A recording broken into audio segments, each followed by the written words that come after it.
اسی لیے ایک صحابی پر بہت ہی خفگی کا اظہار فرمایا، جن کے متعلق اطلاع ملی تھی کہ وہ اپنی اولاد سے سختی کرتے ہیں اور مار کے ان کو ٹھیک کرنا چاہتے ہیں۔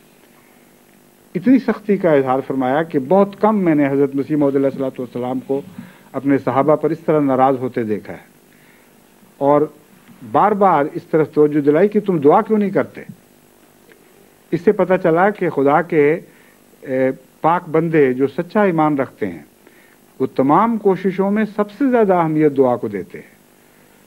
پس رب ارحمہما کما ربیانی صغیرہ میں ایک یہ پہلو بھی ہمارے سامنے آ گیا کہ وہ رستہ جس پر خدا کے انعام یافتہ لوگ چلا کرتے تھے، وہ اپنی اولاد کے لیے صرف رحمت کا سلوک نہیں کیا کرتے تھے، ان کے لیے دعائیں کیا کرتے تھے، اور ان کی دعائیں ان کے رحم کے نتیجے میں ہوتی تھیں، کیونکہ رحم کے نتیجے میں وہ خود بعض سختیاں اختیار نہیں کر سکتے تھے، بعض جگہ وہ تجاوز نہیں کر سکتے تھے۔ وہ سمجھتے تھے کہ اللہ تعالیٰ کا حکم نہیں ہے کہ میں یہاں زبردستی اس کو ٹھیک کر دوں، اس کے نتیجے میں ان کے دل میں درد پیدا ہوتا تھا اور دعاؤں کی طرف توجہ پیدا ہوتی تھی۔ بس وہ لوگ جو منعم علیہم ہیں، جن کو خدا نے اس رستے پر کامیابی سے چلنے کی توفیق بخشی جو انعام یافتہ لوگوں کا رستہ تھا، انہوں نے اپنی اولادوں کے لیے دعائیں بھی بہت کی۔ بس اس کے نتیجے میں خدا نے بھی جب جواباً حسن سلوک سکھایا تو اس مضمون کو دعا پر ختم کیا۔ فرمایا وہ تمہارے ساتھ حسن سلوک کرتے تھے، اس میں دعائیں بھی شامل تھیں۔ کما کے لفظ نے بتا دیا کہ دعائیں ضرور شامل تھیں، اگر دعائیں شامل نہ ہوتی تو خدا دعا سکھاتا کیوں؟ بس اس مضمون کو دعا پر ختم کرنا اس آیت کو بہت ہی زیادہ دلکشی عطا کرتا ہے، بہت ہی حسین بنا دیتا ہے۔ کیسا کامل کلام ہے۔ تربیت کے سارے امور بھی اس میں بیان ہو گئے، دونوں نسلوں کے تعلقات اس میں بیان ہو گئے، وہ خطرات بیان ہو گئے جو ہمیں درپیش آ سکتے ہیں، جن سے ہمیں متنبع کیا گیا، اور پھر یہ بتایا گیا کہ تربیت کا بہترین طریق دعا ہی ہے۔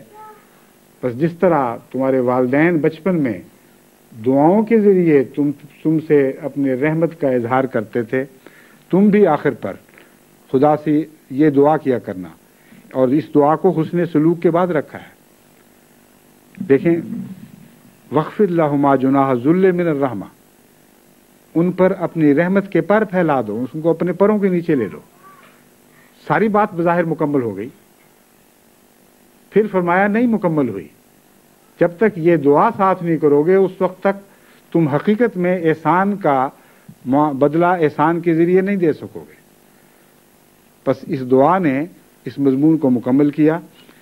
اس دعا کے وقت ان سب باتوں کو اگر ہم پیش نظر رکھیں تو اس دعا میں بہت گہرائی پیدا ہو جاتی ہے اور بہت عظمت پیدا ہو جاتی ہے، اور یہ دعا اگلوں کے لیے بھی مفید ہے اور گزرے ہوئوں کے لیے بھی مفید ہے، اور ہر طرف برابر اثر دکھاتی ہے۔